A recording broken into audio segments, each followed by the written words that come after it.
بسم اللہ الرحمن الرحیم۔ سورہ اعراف مکی صورت ہے جس کا آغاز میں نبی کریم صلی اللہ علیہ وآلہ وسلم کو تسلی دی جا رہی ہے کہ آپ اپنے سینے کو تنگ نہ کریں۔ آپ کے ذمہ یہ ہے کہ آپ کفار مکہ کے سامنے اللہ تعالیٰ کی حمد توحید کا پیغام جو ہے وہ پہنچا دیں۔ آگے پیغام کو قبول کرنا یا نہ کرنا یہ آپ کے اختیار میں نہیں ہے۔ یہ سورہ کیونکہ ہجرت سے کچھ ٹائم پہ قبل نازل ہوئی تو اس میں اس وقت کفار مکہ کے مسلمانوں کے اوپر مظالم کی شدت میں کافی اضافہ ہو چکا تھا۔ وہ اللہ تعالیٰ کی آیات کا مذاق اڑاتے تھے، صحابہ کرام پہ وہ ظلم و ستم کی انتہا کر رہے تھے۔ تو ایسے صورت وقت میں نبی کریم صلی اللہ علیہ وآلہ وسلم کو تسلی دی جا رہی ہے کہ آپ اپنے دل کو تنگ نہ کریں۔ اس سورہ کے آگے حضرت آدم علیہ السلام کی تخلیق کے واقعے کو وضاحت کے ساتھ بیان کیا گیا اور مفصل انداز میں بتایا گیا کہ حضرت آدم علیہ السلام کو ہم نے خوبصورت ترین شکل میں تخلیق کیا اور پھر فرشتوں کو کہا اس کو سجدہ کریں، اور جب فرشتوں نے یعنی جب آپ کے اندر روح پھونک دی گئی تو اس کے بعد فرشتوں نے جب آپ کو سجدہ کیا تو ابلیس نے سجدے سے انکار کیا، اور اس انکار کے بعد وہ اللہ تعالیٰ کی بارگاہ سے ذلیل ہو کے اس کو جنت سے نکال دیا گیا۔ اب جب وہ جنت سے نکال دیا گیا تو اس نے حضرت آدم علیہ السلام کو بہکایا اور اس نے کہا کہ یہ جو درخت ہے، جس درخت کا پھل کھانے سے حضرت آدم علیہ السلام کو منع کیا گیا، آپ اگر اس درخت کا پھل کھا لیں گے تو آپ میں فرشتوں جیسی صفات پیدا ہو جائیں گی۔ اور اس نے شیطان نے اللہ کے نام کی قسمیں لے لے کر حضرت آدم علیہ السلام کو ورگلایا اور حضرت آدم علیہ السلام غلطی سے اس درخت کے پھل کو کھا لیا۔ جب حضرت آدم علیہ السلام نے اس درخت کے پھل کو کھا لیا تو آپ کے اوپر اپنی شرمگاہ ظاہر ہو گئی، اور اس کے بعد اللہ تعالیٰ نے حضرت آدم علیہ السلام کو جنت سے نکال دیا اور وہ زمین پہ آ گئے۔ اب جب زمین پہ حضرت آدم علیہ السلام آئے تو آپ کو اپنی غلطی کا احساس ہوا اور آپ نے اپنی غلطی پہ ندامت کی اور اللہ کے ہاں توبہ کی، اور اللہ تعالیٰ نے آخر میں آپ کی توبہ قبول کی۔ مگر شیطان جو تھا وہ اپنی غلطی پہ نادم بھی نہیں تھا، نہ اس نے توبہ کی اور نہ ہی اللہ تعالیٰ سے اس کو امید تھی۔ حضرت آدم علیہ السلام کو اللہ کی رحمت سے امید تھی، یہاں پہ شیطان جو تھا وہ رحمت الہی سے مایوس ہو چکا تھا، وہ اپنے گناہ کو اللہ تعالیٰ کی کرنی سمجھتا تھا۔ جب بھی مسلمان کسی دوسرے مسلمان کو ملنے کے لیے یا کسی اجتماع میں جائے تو وہ زینت اختیار کر کے جائے، یعنی وہ سائز سمر کے جائے، اپنے آپ کو بنا سنگھار کر کے جائے۔ اس صورت میں قل من حرم زینت اللہ، اور اس سے پہلے کی آیت جو ہے یا بنی آدم خذوا زینتکم، جو یہ آیت مبارکہ ہیں ان میں واضح طور پہ حکم دیا گیا ہے کہ اپنے آپ کو بنا سنوار کے رکھیں، اور جب بھی کسی اجتماع کے منہ میں جائیں تو اپنے آپ کو مکمل تیار ہو کر جائیں، یہ نہ ہو کہ آپ کے جسم سے بدبو وغیرہ آ رہی ہو۔ ام المومنین سیدہ عائشہ صدیقہ رضی اللہ تعالیٰ عنہا فرماتی ہیں کہ میں نے نبی کریم صلی اللہ علیہ وآلہ وسلم کو دیکھا کہ آپ جب گھر سے باہر نکل رہے تھے اور کچھ لوگ آپ کے منتظر کھڑے تھے، تو نبی کریم صلی اللہ علیہ وآلہ وسلم باہر جانے سے قبل آپ نے اپنی زلف عنبرین کو سنوارا، آپ نے امامہ شریف رکھا اور امامہ شریف کو درست کیا، اور اسی طرح آپ نے اپنی زلفوں کو بھی درست فرمایا۔ تو میں نے پوچھا کہ اے اللہ کے رسول، آپ بھی یوں اہتمام فرما رہے ہیں؟ تو اللہ کے نبی حضرت محمد مصطفیٰ صلی اللہ علیہ وآلہ وسلم نے فرمایا کہ عائشہ، جب کوئی اپنے بھائیوں سے کہ ملاقات کے لیے جائے تو تیار ہو کر جائے، کیونکہ اللہ تعالیٰ جمال کو پسند کرتا ہے، کیونکہ وہ خود جمیل ہے۔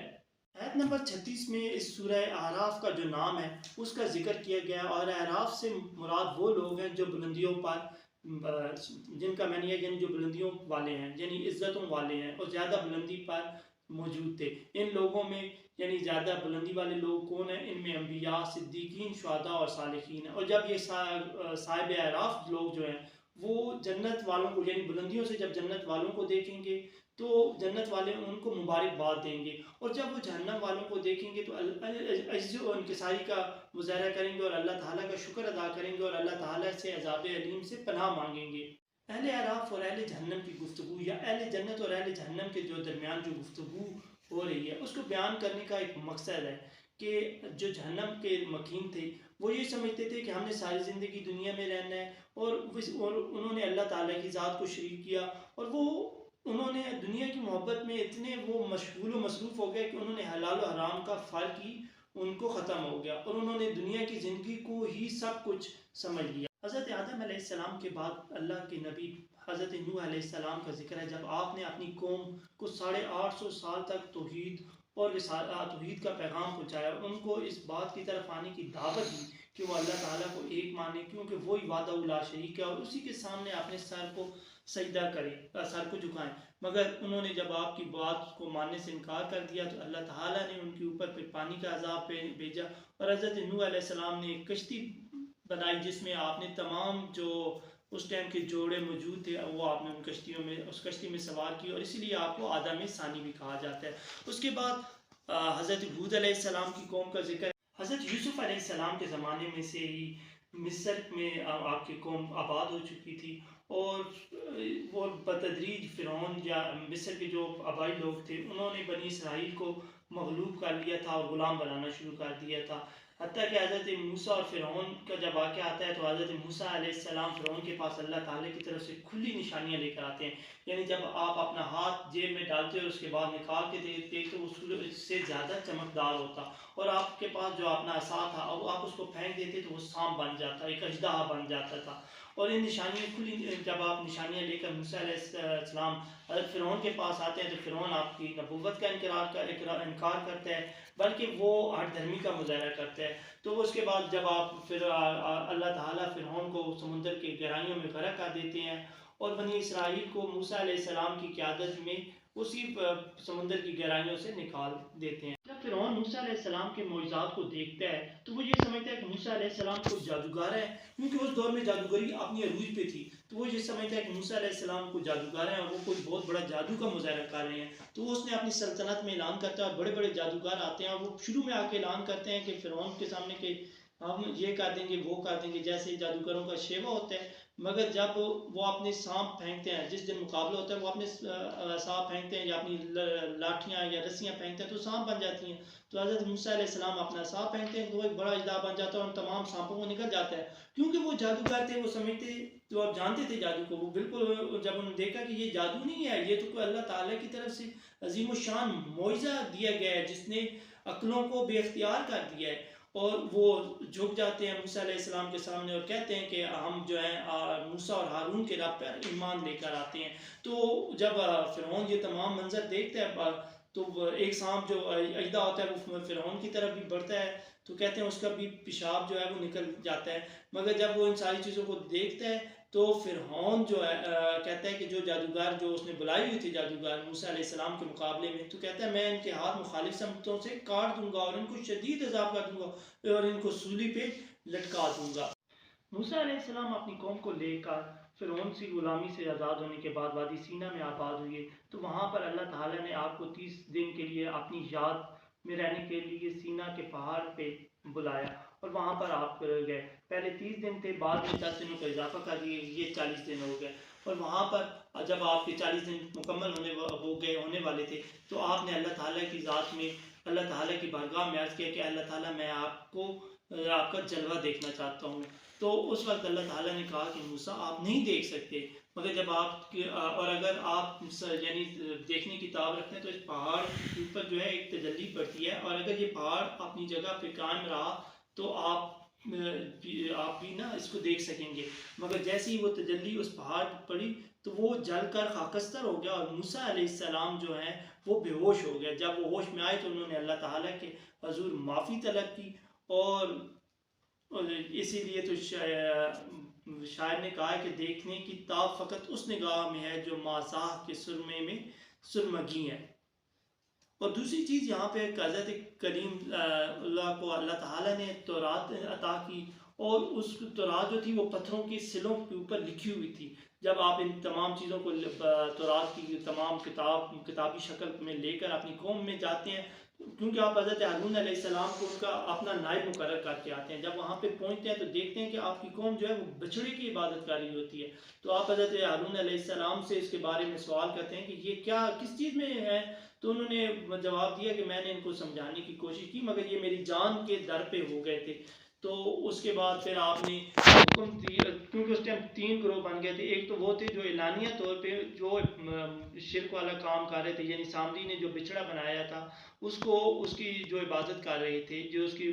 یعنی پوجا کر رہے تھے، ایک تو وہ گروہ تھا۔ دوسرا گروہ وہ تھا جو خاموش تھا، جو نہ کچھ کر رہا تھا نہ بول رہا تھا، مگر اس کے ذہن میں تھی کہ حقیقی ذات سجدہ جو ہے وہ اللہ تعالیٰ کی ذات ہے جو وحدہ لا شریک ہے۔ اور تیسرا گروہ وہ تھا جو اعلانیہ طور پہ یعنی بچھڑے کی عبادت کرنے والوں کو غلط سمجھتا تھا۔ بنی اسرائیل بچھڑے کی پرستش کرنے کی وجہ سے کافی پشمان اور نالاں ہوئی، اور حضرت موسیٰ علیہ السلام کی تنبیہ کو بھی انہوں نے کافی دل پہ لیا۔ تو جب یعنی اللہ حضرت موسیٰ علیہ السلام سے عرض کی کہ ہماری مغفرت کے لیے بارگاہ الہی میں عرض کیجیے حکم، تو اللہ تعالیٰ کی طرف سے حکم ہوا کہ ان میں سے 70 جو ان کے منتخب آدمی ہیں، جو ان کے برگزیدہ یا رؤساء تھے یا سرداران تھے، ان کو منتخب کی کر کے اپنے ہمراہ لاؤ۔ وہ جب حضرت موسیٰ علیہ السلام کے ساتھ کوئی طور پہ آئے تو وہاں پر بادل چھا گئے، اور بادلوں کے درمیان حضرت موسیٰ علیہ السلام اللہ تعالیٰ سے ہم کلام ہوئے۔ جب وہ اللہ تعالیٰ سے ہم کلام ہوئے تو تمام جو گفتگو تھی وہ ان کے قوم اور قبیلے کے لوگوں نے سنی، مگر جب وہ بادل چھٹ گئے تو انہوں نے اس بات کا انکار کر دیا۔ انہوں نے کہا نہیں، ہم تو اللہ تعالیٰ کی ذات سے نا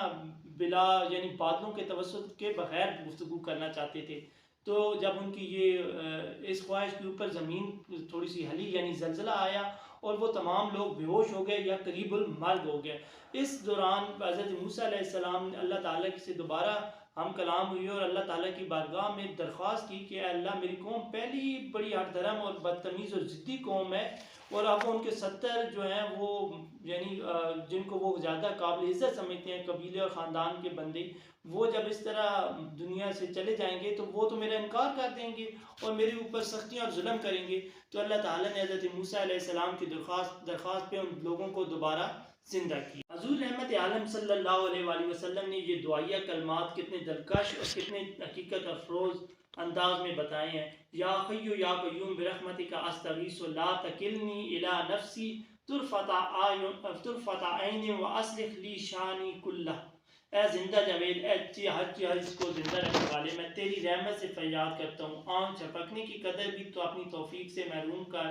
کہ میرے نفس کے سپرد نہ کر، اور میرے تمام حالات کی خود ہی اصلاح فرما۔ اللہ تعالیٰ کے قادر مطلق اور مختار کل ہونے کے بعد اپنا دامن طلب اسی کی طرف پھیلانا چاہیے۔ نبی کریم صلی اللہ علیہ وآلہ وسلم کفار مکہ کو جب دعوت اسلام اور تبلیغ کرتے تھے تو ان کو بتاتے تھے کہ یہ بت جنہیں آپ نے اپنے ہاتھوں سے تراشا ہے، یہ کیسے خدا ہو سکتے ہیں جو نہ کچھ سنتے ہیں نہ کچھ بولتے ہیں، نہ اپنی حرکت کرنے میں بھی کچھ اختیار رکھتے ہیں۔ تو اس کے جواب میں کفار مکہ آپ کو کہتے تھے کہ اگر ہمارے بت جو ہیں یہ آپ پہ برہم ہو گئے اور انہوں نے آپ کو نقصان پہنچا دیا تو پھر کیا ہوگا؟ تو اس کے اوپر نبی کریم صلی اللہ علیہ وآلہ وسلم کو حکم فرمایا اللہ تعالیٰ نے، کیا ہے حبیب آپ فرما دیں کہ جو کچھ بت تمہارے بت میرا بگاڑ سکتے ہیں میرا بگاڑ لیں، مجھے میرا ذرا لحاظ نہ کریں، میں اپنے مالک حقیقی کے بغیر کسی کے آگے سر تسلیم خم نہیں کرتا، اور میرا معبود اور الہ میرا صرف ایک اللہ وحدہ لا شریک ہے جس نے تمام کائنات کو پیدا کیا ہے۔ اس سورہ میں توحید کے باب کو بڑی تفصیل سے بیان کیا گیا ہے۔ آخری آیات میں نبی کریم صلی اللہ علیہ وآلہ وسلم جب قرآن مجید کی تلاوت فرمایا کرتے تھے تو کفار مکہ شور و غل کرتے تھے تاکہ آپ کی آواز دوسرے لوگوں کے کانوں میں نہ پہنچے، کیونکہ جو بھی قرآن مجید کے الوہی پیغام کو سنتا تھا اس کا دل اسلام کی طرف کھنچا آتا تھا۔ اور نبی